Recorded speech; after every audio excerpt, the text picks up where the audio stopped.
Hi everyone, my name is Kelly Klinger. I use she, her pronouns. I am with the DC Coalition Against Domestic Violence, and I'm here today to discuss with you all about rooting our responses to domestic violence and equity, trauma-informed practices, and referrals to resources. So as I said, my name is Kelly Klinger. I'm with the DC Coalition Against Domestic Violence. I just also want to give the acknowledgement of a colleague that I was working with that could not make it today. She also helped put together this presentation. So this is her information as well. And this is just a quick CME statement.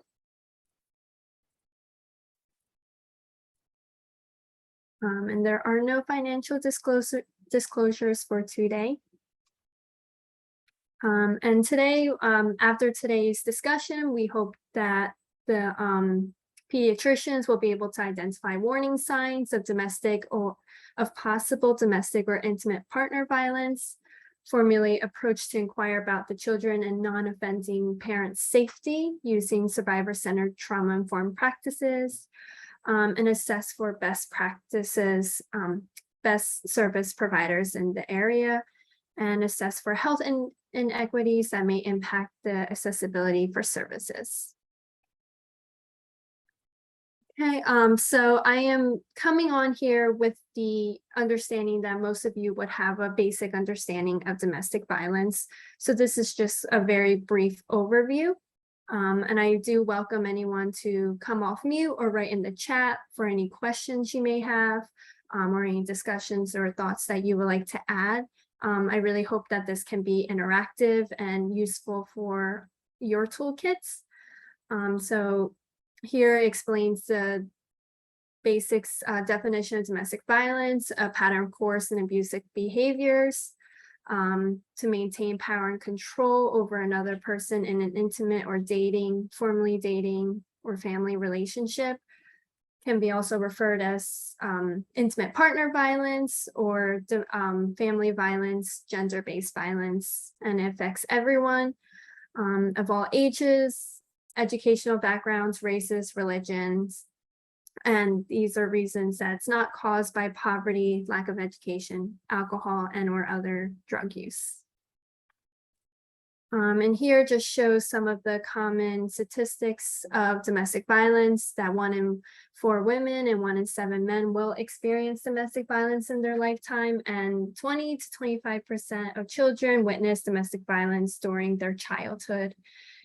And here just shows some of the disparities and the differences in different marginalized communities. Okay, here I just want to focus on the dynamics of domestic violence and some of the warning signs and red flags that you may see in your patients. Aside from the bullet points here, just want to give the opportunity if anyone else can think of other warning signs or behaviors that they have noticed in past experiences working with clients.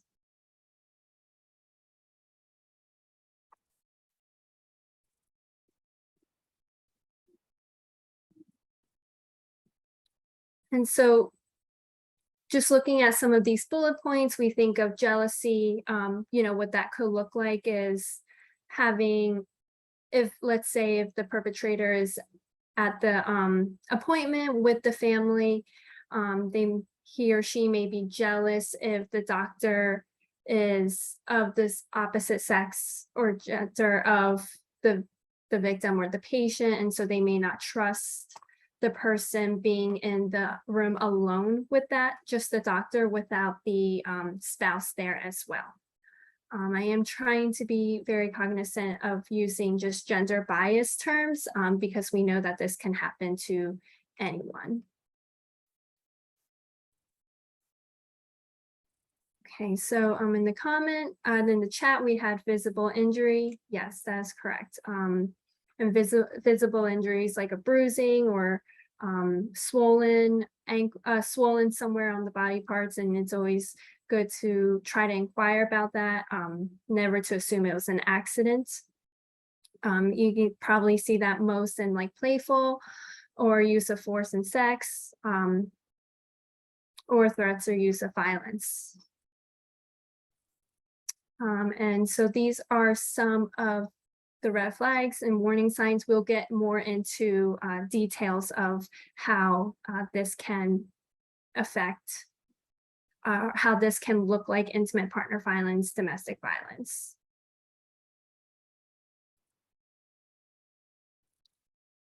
So here we have the possible signs of trauma. I often just look at it from 4 different perspectives, and that's neurological, psychological, emotional, cognitive, and physical. So in neurological, you know, we think about the fight, flight, freeze, or fawn, and how they may respond if they are in a moment of flight, fight, or freeze. And a psychological, emotional component would be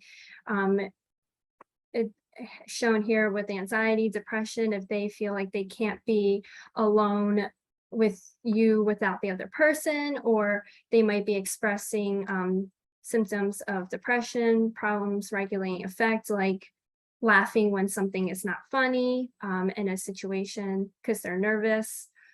Cognitive, if they're unable to think for themselves or organize their thoughts. They might have forgetfulness of dates or injuries of how that may happen.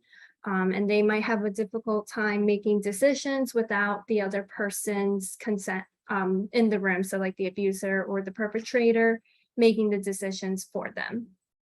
As someone mentioned in the chat, physical body aches. So if they're talking about swollen pains where you see some bruising in certain areas that may not be as common or of concern, those are definitely signs to keep aware of. Okay, and so focusing on possible signs of trauma in children and adolescents, these are some signs that we have gathered together. This is a working list, so there are many other signs that can be possible. And the biggest important thing I would like to point out here is to be able to really look at it from a trauma-informed lens. So a child who has just experienced trauma in the home or in the neighborhood, in their family, versus a child who might be just acting out to seek attention or going through their behavioral changes of an adolescent and learning how to properly behave. So what I mean by that is, like, we see here, it talks about like loss of interest in school or friends that they may have enjoyed in the past. So that's just kind of inquiring with the child, like how things are at home, how things are at school. And if you notice a difference of like a withdrawn, or how they are saying, you know, I don't really see this person anymore. I don't really invite my friends over.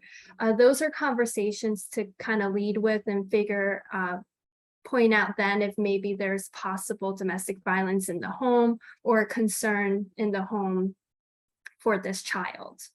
And the lack of sleep. So if they're talking about maybe the reason they're not sleeping well is nightmares, ask about their nightmares. Ask them, you know, do you want to talk about that? What are your nightmares? And then from there, you might be able to draw more information. And anger. So anger in both adolescents and children, if they seem to be irritable when you're asking questions, or withdrawn, an outburst, and maybe asking experiences of like how often they feel angry or what makes them angry. If they talk about a friend making them angry, or parents asking like, where did you learn this behavior, or, you know, were you mimicking this anger? If they say, well, dad's angry or mom's angry or some caregiver is angry at home, that's usually a sign to kind of take a moment and reflect on maybe what's going on in the house.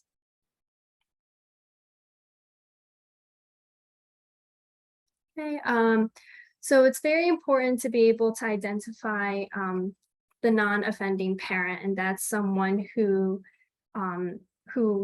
is on their offending partner is the one inflicting harm on them. And usually the goal of this is to try to be able to get them in a safe place for disclosure.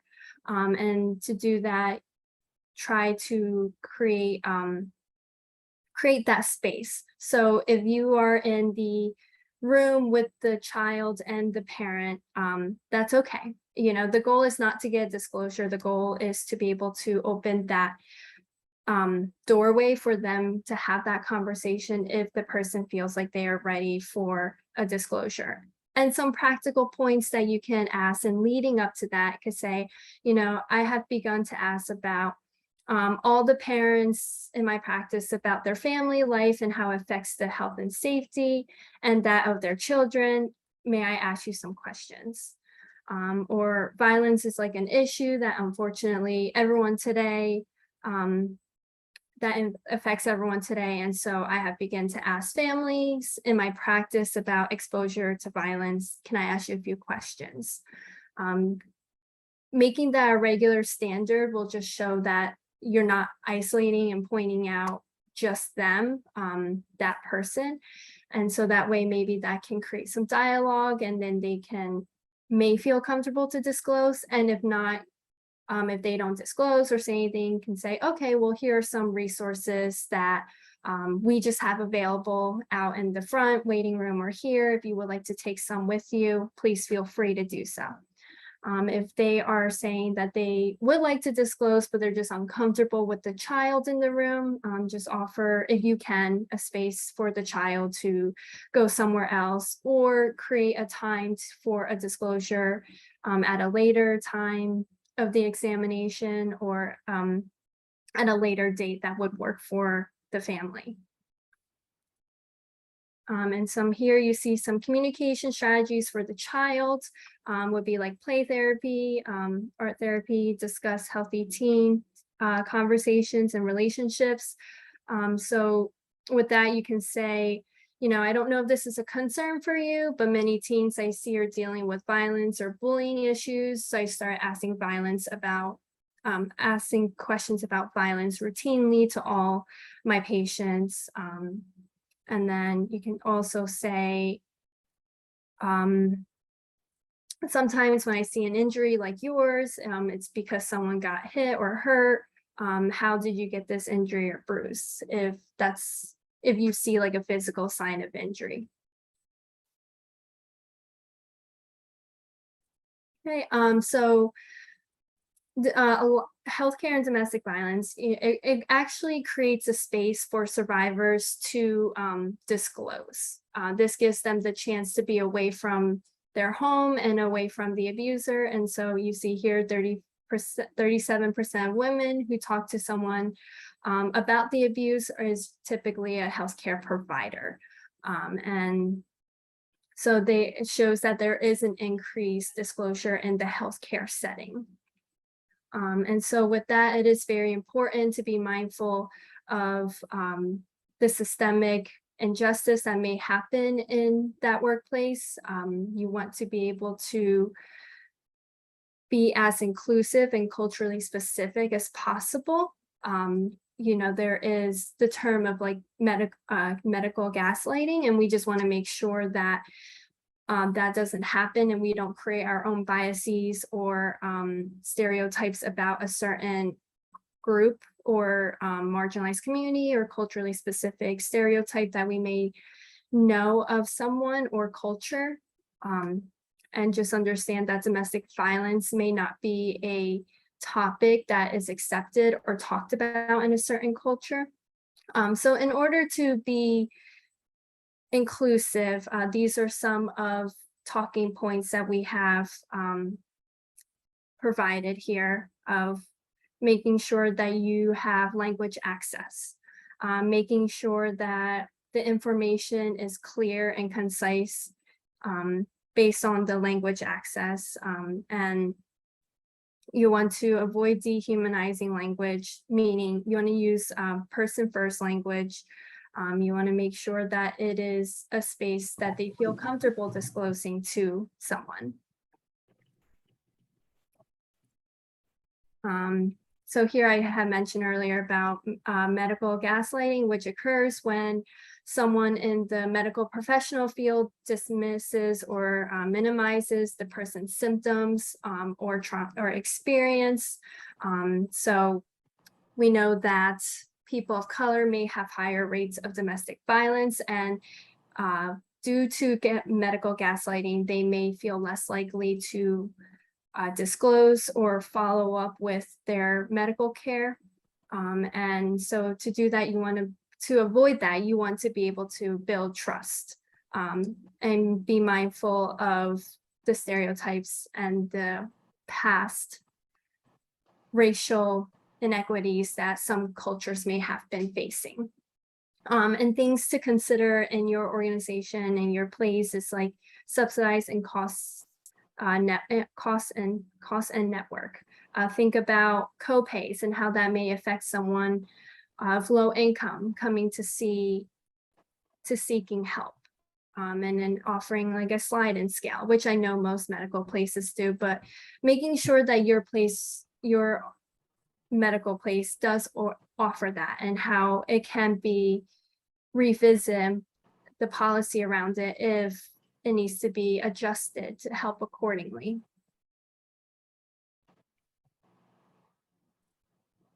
So here we want to focus on like health equity and what that looks like. And we want to start it from a systemic level. It is important as you as an individual to not have any biases come through to your client, but also you want to make sure that your workspace is also accessible and your client feels comfortable coming to this space.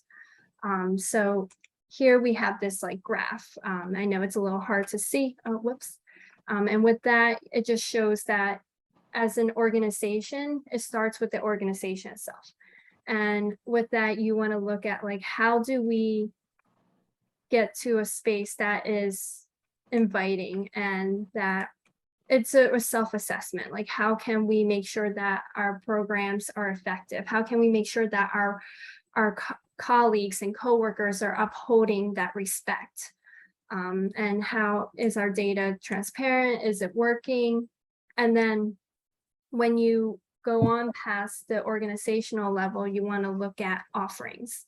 You want to look at what your agency can offer to the community.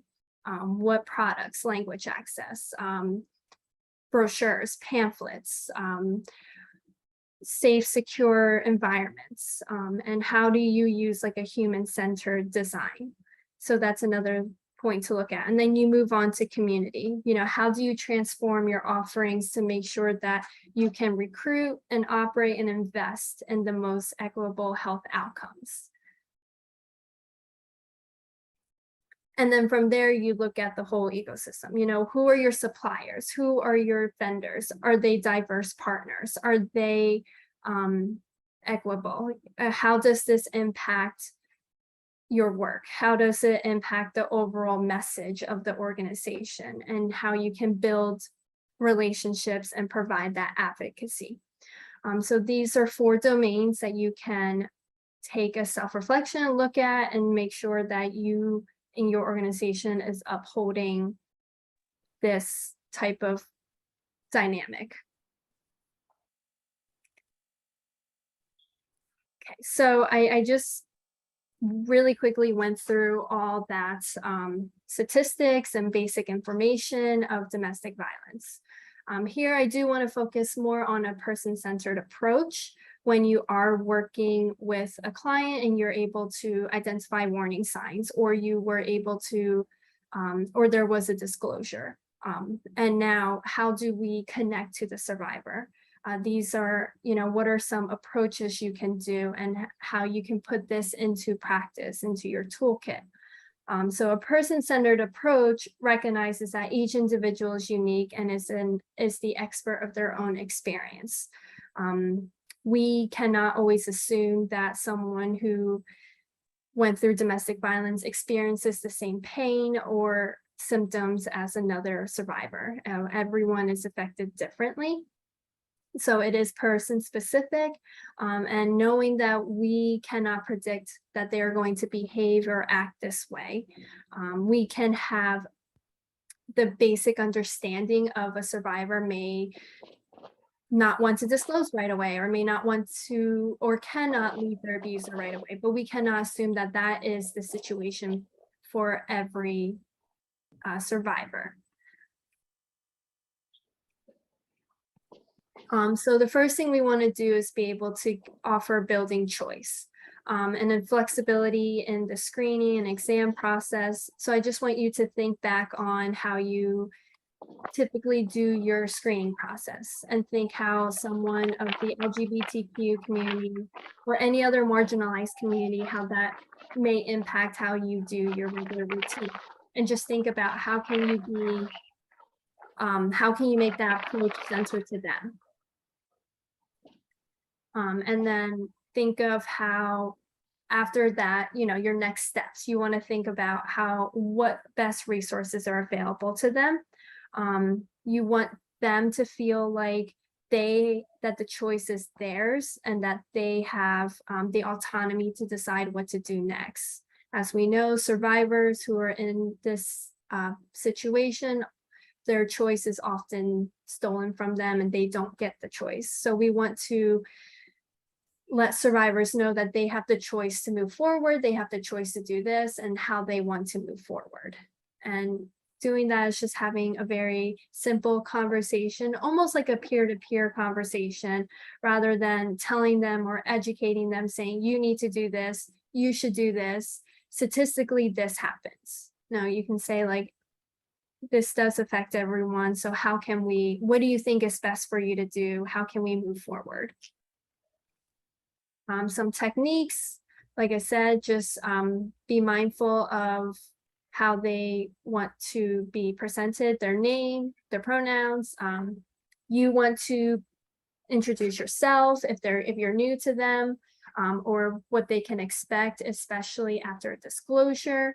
Ask them how they want to receive the information, if that's through mail or email. We want to be mindful that the other person may have access to those medical records, especially with children involved. And so is an email safe? Is sending a letter safe? And was their preferred method of communication? And just making sure that they feel comfortable in the space that they're in the room, and they feel comfortable for a disclosure. And then informed consent, just let them know of the mandatory reporting laws, and then what you would do with that information, who has access to all the medical information.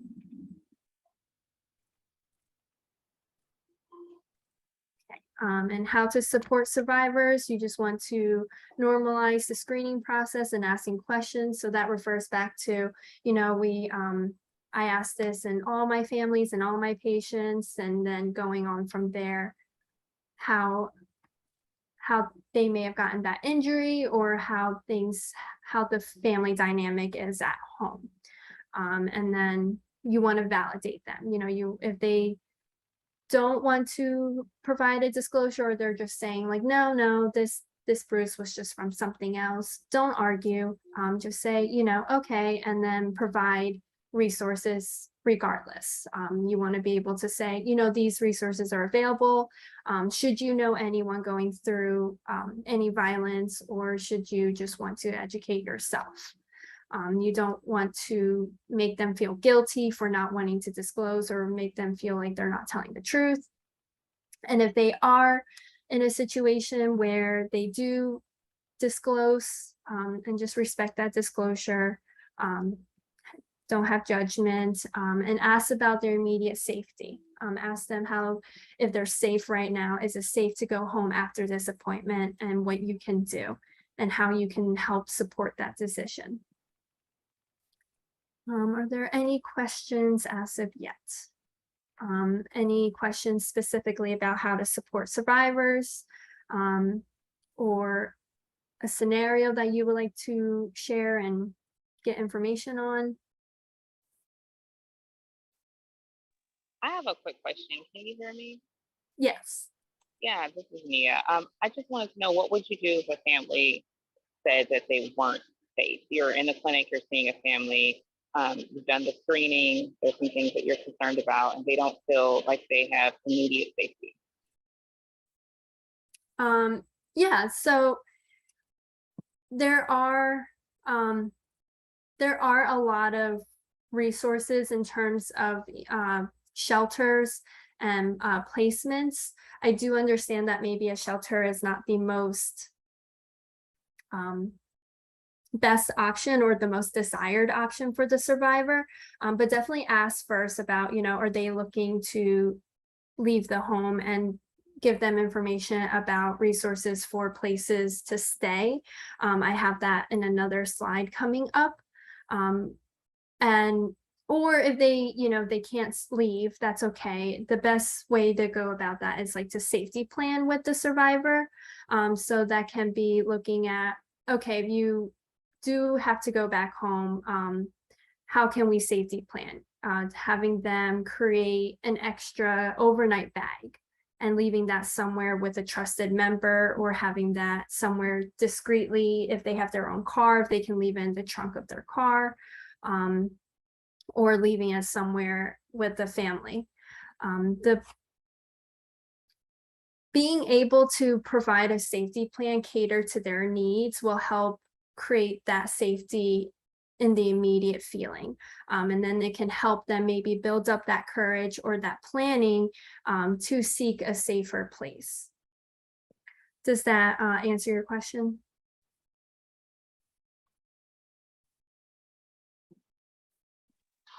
Yeah, thank you. Okay, I'm just reading here.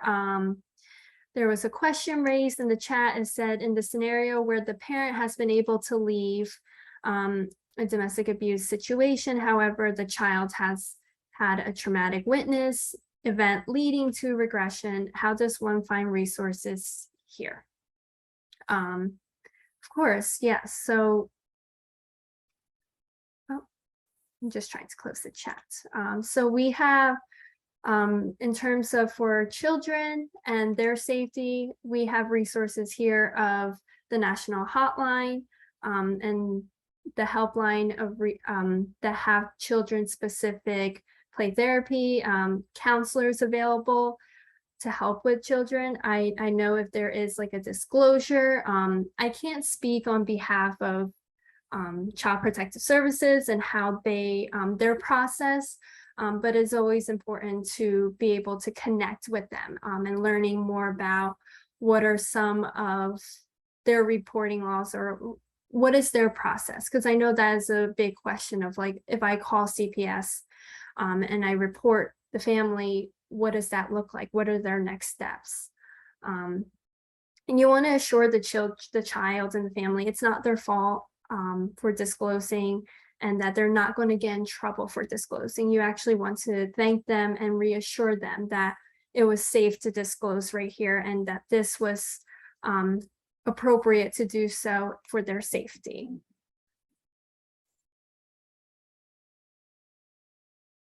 Okay, you're welcome. So I have these resources here. So the national helpline, the website, and there's 24-hour confidential hotline numbers where they can speak to an expert advocate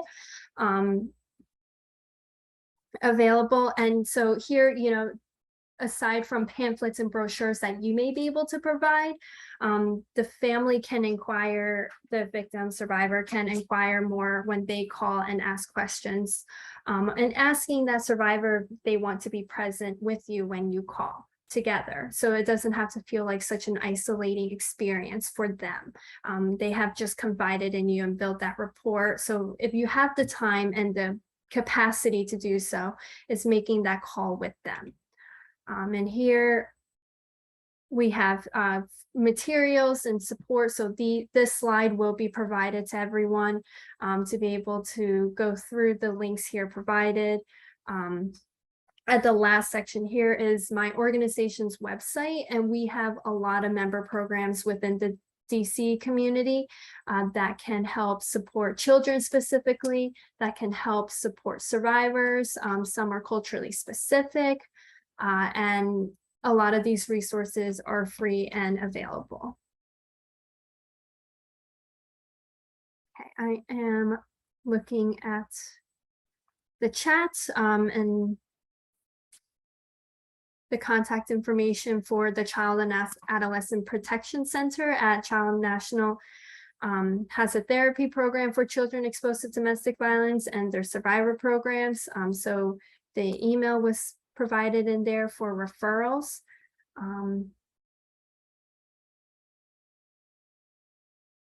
Yes, so it is important to be able to have this information and to look through the resources of what's available for adolescents through specific counseling, play therapy. It's really important that we create that space for the child and the adolescents in the room you're in with them, saying it's okay to disclose. It's okay to share anything you want with me here, because they're at home, they may be told, you can't talk about this, you can't share this with anyone, so they don't think it's okay. So reassuring them, saying, you know, I can be trusted, you can tell me what's going on in the home. It might help that dialogue and lead to them knowing that this is a safe place to disclose. And if they don't do it at that session, at that check-in appointment, you can definitely follow up with them in the next session or appointment.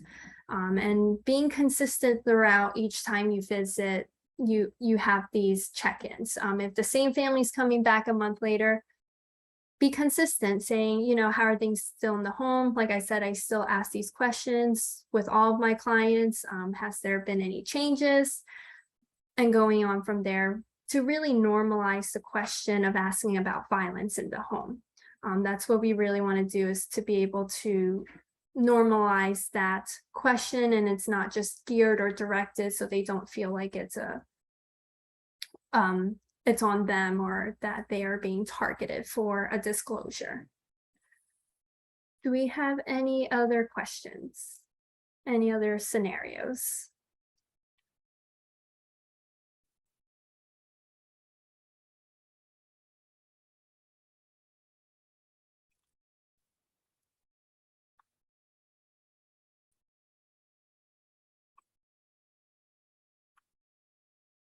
And I will make sure that the therapy program that at the Child and Adolescent Protection Center, that contact information will be included when the link is sent, this slide is sent out for everyone, so they know where to send in referrals.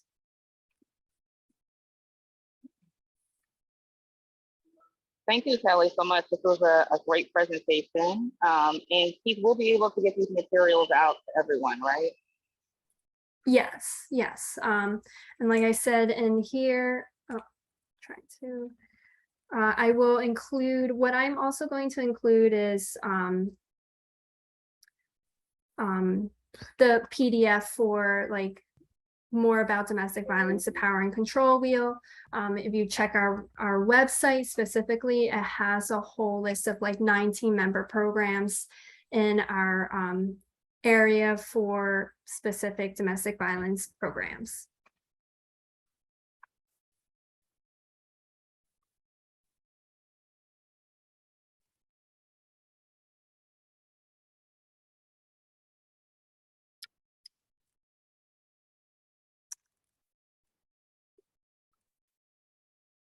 Great, thank you. Thank you. I'm just checking the chat, making sure I'm not missing any other questions or concerns. So I'm going to stop sharing my screen. Okay. And I actually have a quick survey, if you guys would be able to fill that out. It's completely anonymous and voluntary. If you have the chance to fill it out, it's just for me to know how how we're doing and how I can improve on my presentations. So I'm going to put that here in the chat. And then we can also send that out in an email if you were present today to be able to fill it out.